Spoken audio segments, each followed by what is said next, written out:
Bienvenidos, bienvenidas a esta segunda temporada del podcast Indubio Pro Olga, en el que trataremos sobre relaciones familiares, gestión de emociones, rupturas de pareja, divorcios y sus repercusiones. Ya sabéis que en cada podcast contamos con los y las mejores profesionales en el ámbito de derecho de familia. Y hoy os quiero presentar a Enrique Sainz, que ya sabéis que es abogado colaborador de este podcast Indubio Pro Olga, abogado de familia en Madrid, licenciado por la Universidad de Complutense de Madrid. Y también os quiero presentar a otra gran abogada en temas de familia. Los que vivís por la zona Asturias, Oviedo, tenéis que conocerla, porque para mí es también una de las mejores, igual que Enrique. Se llama Libertad González. Ella es abogada de familia de Asturias, colegiada en el Colegio de Oviedo, licenciada por la Universidad de Oviedo y además es miembro y abogada de la asociación, a ver si lo digo bien, Chegat Astur, Asociación LGTBIQ+. Lo he dicho bien, ¿no, Liber? Liber, Enrique, bienvenidos a este podcast especial sobre una materia que aquí vosotros dos, para mí, sois los mejores abogados que hay para solucionar los temas de gananciales. Os tengo que contar una cosa curiosa, que cuando me puse a trabajar en este podcast, que ya sabéis que en Cataluña somos otro estilo, separación de bienes, empecé a ver, digo, oye, ¿por qué Cataluña no somos gananciales, o Baleares, o otras comunidades autónomas, y el resto de España es gananciales si no dicen nada, que ahora nos lo contaréis? Pues resulta que la motivación histórica viene que tiene como unas raíces sociales, económicas, culturales, que se remontan a la Edad Media, en el que la consolidación vino después con el Código Civil de 1889 y se motivaba porque históricamente el matrimonio se concebía como una comunidad de vida y de bienes, en el que ambos cónyuges contribuían, aunque de forma distinta, al sostenimiento de la familia. Por lo tanto, el régimen de gananciales correspondía a la idea de sociedad conyugal y pretendía equilibrar las aportaciones reconociendo que lo adquirido durante el matrimonio pertenecía a ambos. En cambio, el derecho romano favorecía el sistema más individualista, así somos los catalanes, separación de patrimonios. En cambio, el derecho germánico y la costumbre local, por ejemplo Castilla, favorecían la idea de bienes comunes, que es lo que acabó influyendo a la tradición española. Os voy a preguntar así preguntas sobre este régimen que anuncio ya que la gente que no pertenece a determinadas comunidades autónomas que se asesore, porque si no dicen nada, su régimen va a ser el de gananciales. Enrique, el concepto básico, la definición, ¿qué es este régimen de gananciales? Pues a ver, el concepto básico, para que la gente lo entienda, digamos que es un régimen en el que las ganancias o los beneficios o lo obtenido constante el matrimonio se hace común. Hay algunas excepciones, pero se hace común.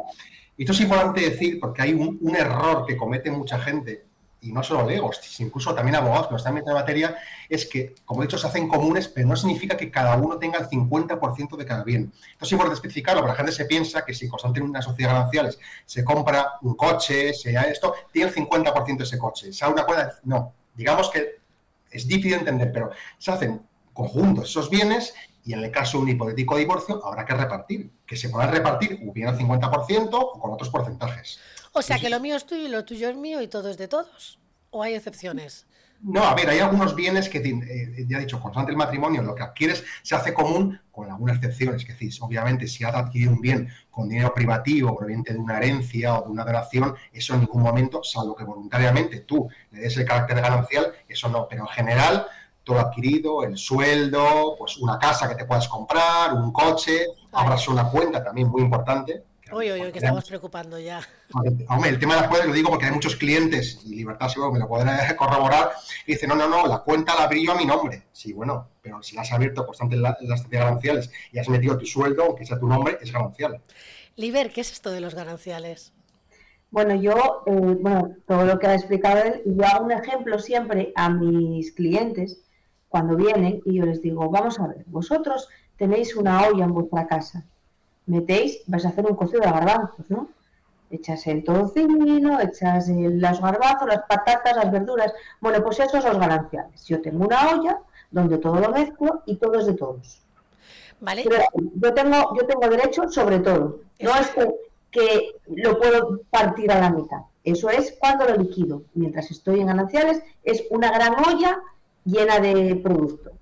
Vale, y de todo ese producto, que a mí me quedó claro así con lo de la olla, en un caso que me ayudaste, me quedó clarísimo, vamos. ¿Qué bienes entran en la sociedad de gananciales? Vamos a ver, en la sociedad de gananciales, desde que se constituye, todo lo que tú compras constante en matrimonio es ganancial.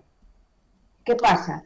Si yo, por lo que sea, compro un bien porque mi padre ha fallecido y recibo ese dinero y lo invierto en ese bien no es ganancial porque lo he adquirido con dinero privativo. Pero ¿qué pasa si ese bien lo adquiero la mitad con el dinero de mi padre y la otra mitad lo pago con el dinero de mis ingresos de trabajo?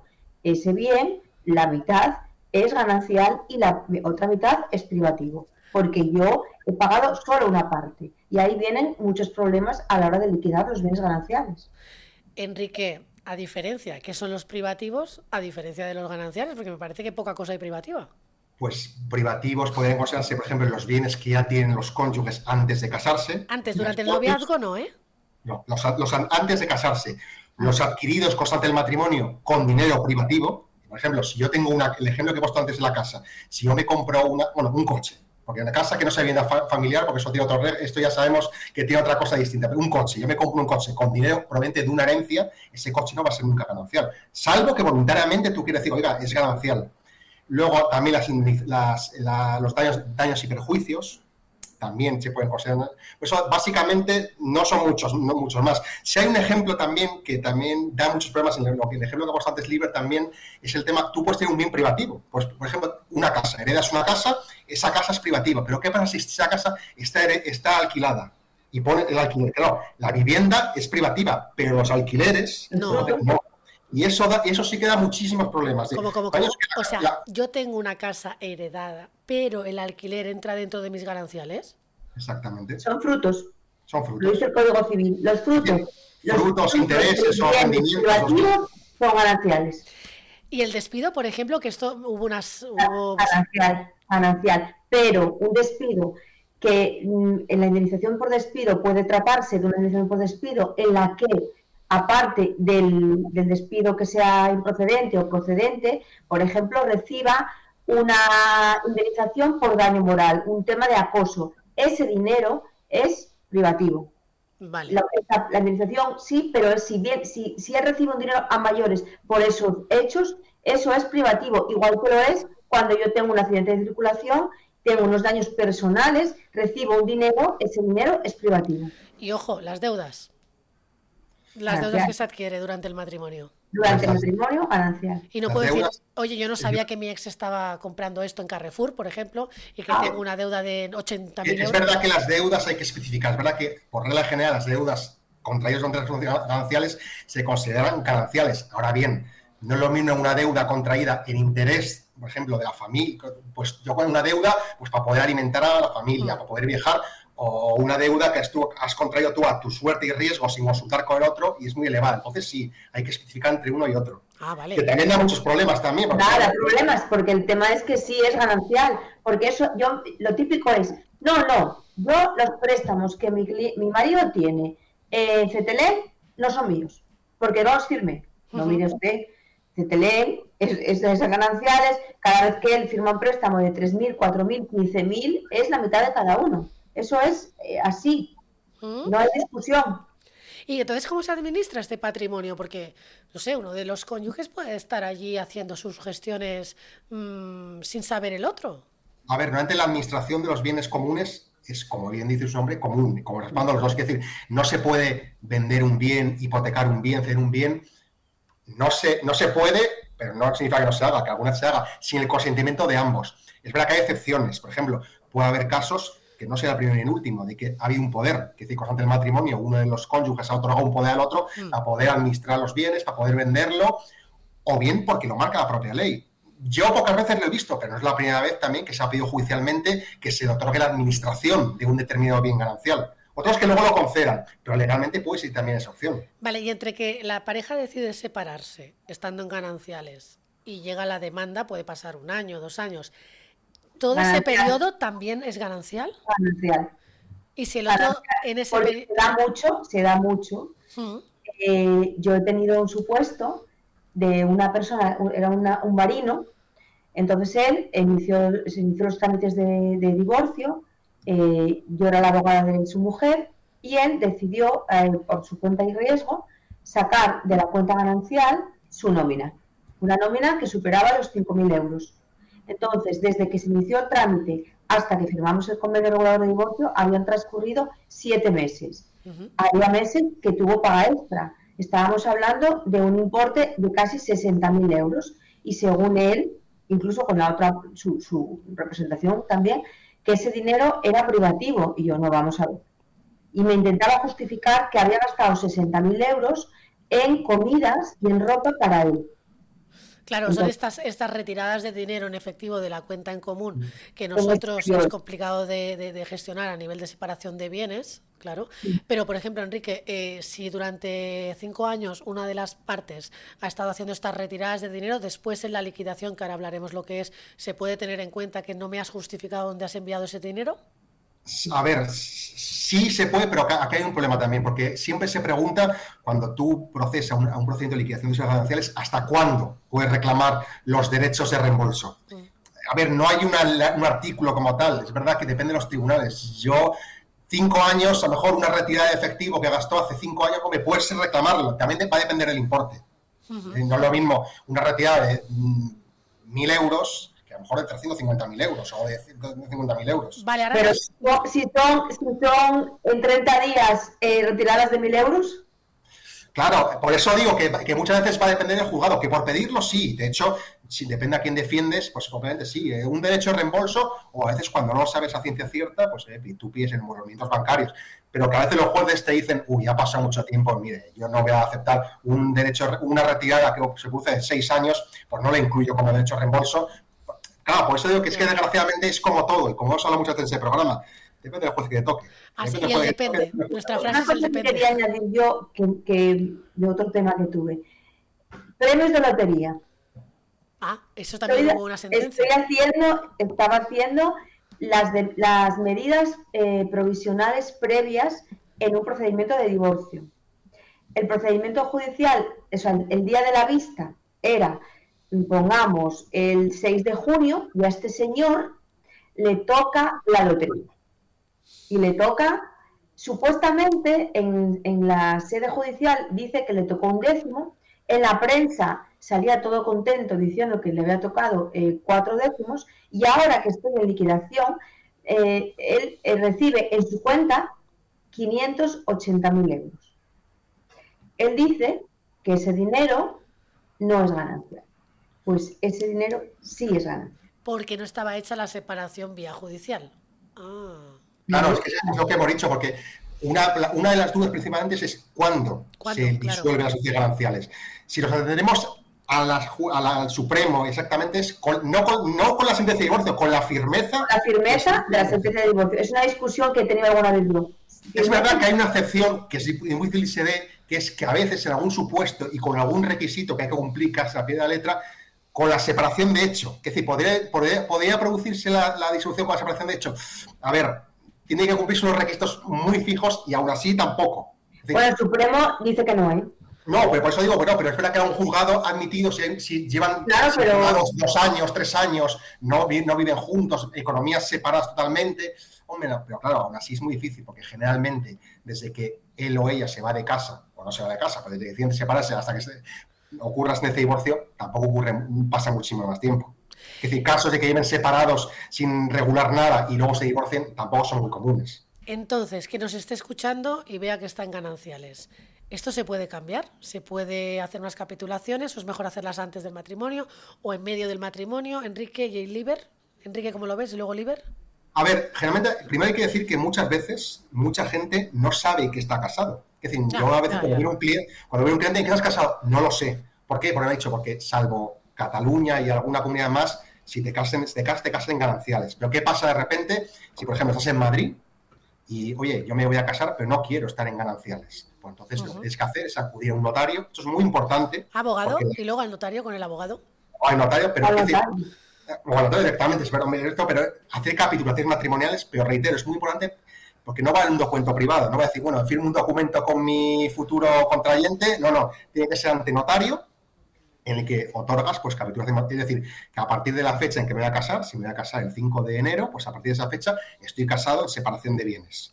O al revés, te casas en gananciales y cortante el matrimonio quieres cambiar separación de bienes o participación. Yo hoy por hoy no conozco a nadie que esté en participación. Bueno, no. Hay que decir que es un régimen que también existe. Ya, existe, pero eso faltaba esto ya. Liber, ¿cómo lo ves? Constante matrimonio, me quiero cambiar al régimen de separación. Si llevo casada 2 años, ¿puedo hacerlo? Sí, claro. Tú en el momento que tú quieras, puedes cambiar al régimen matrimonial. ¿Qué pasa? Que cuando tú haces ese cambio, esas capitulaciones matrimoniales en las que pasas al régimen de separación de bienes o participación, tú ahí puedes, o bien, dejar lo que tenías en gananciales y no tocarlo, y a partir de ese momento comenzaría el régimen de separación de bienes, o liquidar los gananciales en ese momento, liquidarlo como sea, si de cuentas o lo que sea, y ya iniciar en la separación de bienes, y no te quedaría nada en gananciales. Mucha gente lo hace y no liquida lo anterior, lo deja ahí. Entonces, bueno, eso también luego da un poco de problema porque hay una parte ganancial y una parte privativa, pero sí lo puedes hacer. Y yo he tenido en la actualidad, la gente, los jóvenes, suelen hacer consultas para ver qué régimen pueden elegir y cómo lo pueden hacer.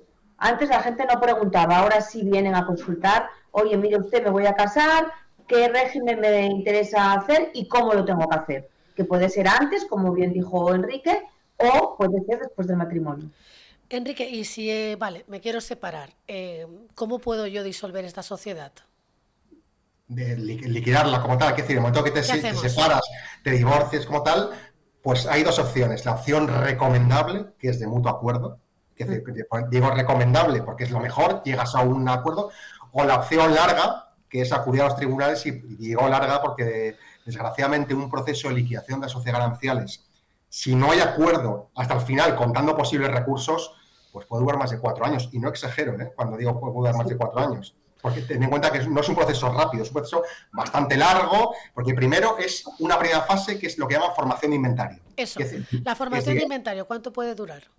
A ver, la formación de inventario, tú presentas una demanda, un escrito en el que tú propones los bienes que consideras que forman parte de la sociedad gananciales. La otra parte lo recibe, se citan a una comparecencia, no un juicio, una comparecencia ante el LAG, y primero que se haya acuerdo. Rara vez hay acuerdo ahí, en la comparecencia puede haberlo, pero rara vez. Si no hay acuerdo, ¿qué pasa? Pues se fija una vista. Claro, así suena muy rápido, pero que entre fase y fase puede pasar. Hoy, por ejemplo, yo tengo una comparecencia que no ha habido acuerdo y la vista no la van a fijar para diciembre. Liber, ¿y en esta comparecencia qué hacemos? ¿Qué dice uno, qué dice otro? Bueno, nada, a ver, normalmente si eres la persona que inicia haces tú la solicitud en la que pones el activo y el pasivo, pues tú ya llevas más o menos con idea de lo que tú quieres que forme parte. La otra parte, en ese momento, sobre la marcha, lleva lo que podría ser una adición a lo que tú has puesto y lo lleva por escrito y lleva la documentación, y luego puede también decir, yo no estoy de acuerdo que en el activo o en el pasivo de esta formación de inventario eso no está. Yo me acuerdo en un tema que discutimos una cuota de una asociación de vecinos que eran 6,80 euros.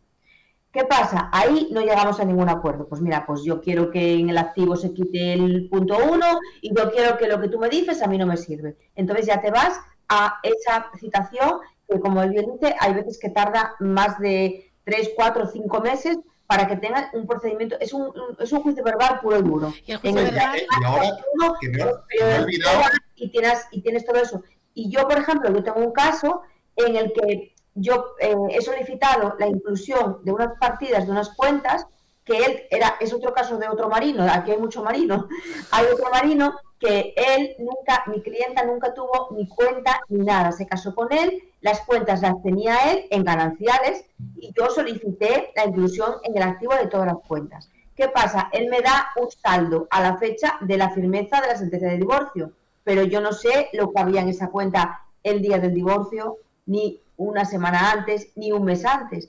Yo en ese incidente, como prueba, tengo que solicitar todos los movimientos de la cuenta de los últimos 5 años para saber qué hizo él con el patrimonio, porque mi clienta no tiene nada, ni sabe, ni se la espera. ¿Pero esto lo entregan en la comparecencia o en el juicio? En el juicio. En el juicio, si no hay acuerdo, en la comparecencia. Pero esto hace además que se dilate mucho más. porque si tienes que pedir más oficios por ahí, Sí. a lo mejor cuando llegue diciembre esto tienes que suspender. Pero que se me olvida una cosa también que hace que se date más, que esto nos afecta a todos, que hay que iniciar un MASC. Ahora. Claro, ahora sí. Antes de iniciar la formación de inventario, hay que intentar un MASC, lo cual yo estoy en un tema así ahora, ¿eh? Lo cual hace que se dilate mucho más. Por eso digo que una liquidación de sociedades gananciales, si la quieres, digamos, retrasar, tienes 3 quiñuelas legales perfectamente para retrasarlo sin EDIE prácticamente. O sea, si no te interesa liquidarla, puedes hacerlo con lo que quieras. Yo tengo una del 2010 abierta. 2010.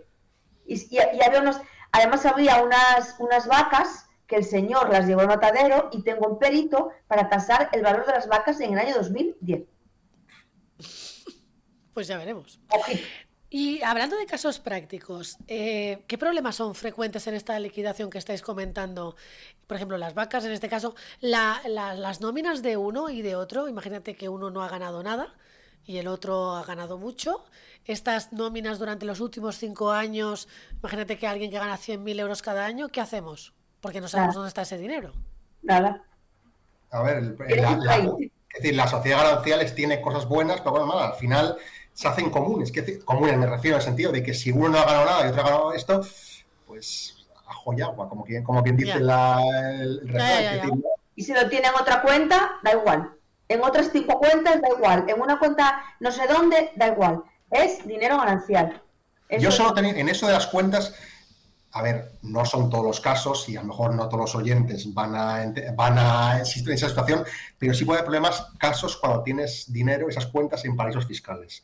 Porque ahí ya empiezan los problemas, entonces como pides al juzgado que libre a lo mejor hay juzgados que te ponen a hacer, mire, señor letrado, no voy a hacer una investigación ni en Suiza ni en Luxemburgo. Claro, y el problema es que yo me encontré unos cuantos años un caso así, que no tenía nada, el contrato no tenía nada, pero sí que lo tenía en paraísos fiscales. Había sido muy listo antes de divorciarse los últimos años y poco a poco haciendo otras bases de una manera que no quede reflejado, claro, y eso ya nos encontramos con problemas gordísimos también. A ver cómo sacamos ese dinero. Mira, en Nueva York comentamos esto de los patrimonios digitales, que también bitcoins y todo esto, que es de difícil rastreo. No vamos a dar ideas. Planes de jubilación. Yo quiero un caso práctico que tuve, que era de una chica que tenía un piso privativo de ella. Entonces, se casan, pagan la hipoteca, en gananciales, por supuesto, pagan la hipoteca a ambos, y además él recibe de su padre 40.000 euros que el padre le da como herencia, como una donación, lo tributa como donación, y luego otros 20.000 euros cuando él fallece. Vamos a la liquidación de las sociedades gananciales y el piso es de ella, pero claro, yo saqué todo el dinero que él metió en las sociedades gananciales privativo y le tuvo que pagar más dinero a él de lo que valía su piso. Bueno, son porque estas cosas. Casi todo el piso, la mitad de la hipoteca, o sea, tú si pagaste 50.000 de hipoteca, 25.000 son míos, que yo he pagado de tu piso. Da igual si yo gano 1.000 y tú 4.000. Se entiende que la hipoteca se ha pagado al 50%. ¿Creéis que es un régimen justo? Vosotros que os dedicáis a esto. Yo entiendo que no. Creo que es un régimen, más que justo, que mucha gente se acoge a él porque demoniza mucho el de separación de bienes. Que hace, yo he oído mucha gente que dice, joder, el de separación de bienes que me parece un régimen desconfiado, de no es confianza esto, y entonces mucha gente se acoge al de gananciales pensando esto. Por eso digo que a veces es un error también bueno, no es justo, depende de cada situación. Si son economías parejas, sí, bueno, pues estaría, si uno gana 7.000 al mes y el otro no gana nada, claro. Pero bueno, pero al final nadie te pone una pistola en la cabeza. Cuando tú aceptas casarte en gananciales, ya sea porque sea el régimen legal supletorio o porque has decidido otorgar capitulaciones matrimoniales, ahí la importancia de asesorarte. Si no sabes en qué consiste o las posibles consecuencias, asesórate antes. ¿Creéis que hay una tendencia natural hacia la separación de bienes entre los jóvenes y segundos matrimonios? Sí, yo entiendo que sí, que cada vez van más. Pero yo, uniéndome a lo que decía Enrique, vamos a ver, el amor es una cosa y el dinero es otra. Y yo siempre digo lo mismo. Los romanos, que tenían un régimen de separación de bienes, el nuestro, dentro de los contratos había un contrato que era el matrimonio. Entonces, la gente tiene que diferenciar eso. Entonces, lo romántico está muy bien, pero la pasta es la pasta. Por eso vamos más hacia ese régimen de separación de bienes. Y a mí cuando me consultan se lo digo, os podéis querer mucho, pero el dinero es el dinero. Y si yo te quiero regalar a ti algo, te lo regalo, porque yo quiero. No porque me obligue un régimen económico matrimonial. Además, iba a decir que separación de bienes no significa que no tengas nada en común. Que tú, pues, yo estoy caso de separación de bienes, tengo una cuenta en común, una hipoteca en común, una casa en común. La única diferencia es en caso de que nos divorciemos o nos separemos, que es un proceso más rápido, una extinción por indiviso, separar cuentas, no tienes que iniciar un proceso de liquidación. Pero es que hay gente que eso no lo entiende. Se piensa que separación de bienes, lo tuyo es tuyo y lo mío es mío. Sí, pero también puedes tener cosas en común. De hecho, es no normal tener en común. Yo no conozco a nadie que se casa en separación de bienes que no comparta absolutamente nada con su cónyuge. Eso sí sería desconfianza pura y dura. Pero el otro siempre es un concepto. Yo creo que la gente va entendiendo cada vez más, y yo también estoy de acuerdo con ello, creo que cada vez más se ve la gente joven que va tirando más por el régimen de separación de bienes que por el de ganancias. Sí. Y nos comentabas una cosa, que es el tema de las empresas o las sociedades. Ahí también hay muchas sorpresas, porque tienen una sociedad que constituye uno de los cónyuges y consideran que es de ellos, pero están en régimen de gananciales. Y ahí te puedes meter en empresas familiares que se constituyen, en la que hay 4 hermanos y hay 4 mujeres de los hermanos. Bueno, pues ¿qué os parece si os digo que ya se nos ha acabado el tiempo? Y que pena. tenemos que hacer una segunda parte, porque luego tenemos que hacer un poco de detalles sobre el activo, el pasivo. Solo deciros que gracias por estar aquí en Indubio Pro Olga, Libertad, Enrique, y por poder contar con vosotros. A los que nos estáis escuchando, recordaros que os podéis suscribir al canal de YouTube Indubio Pro Olga, y también os podéis escuchar por Spotify a través de esta casa, Gran Vía Radio, que ahí tenemos los programas. Y sobre todo, tener en cuenta, asesoraros antes de casaros, después de casaros y entre medio de estar casados. No nos vengáis después, entre medio también, no nos vengáis después con toda la pelota hecha, y que yo siempre digo, yo me llamo Olga, no Lourdes, y no hago milagros. Entonces, mis compañeros son como yo, Libertad, Enrique, no se llaman Lourdes. O sea, vamos a asesorarnos, que para comprarnos un piso nos asesoramos, en cambio para formar un matrimonio o una pareja no nos asesoramos. Muchas gracias y nos vemos en el próximo programa. Adiós. Gracias, Olga. Chao.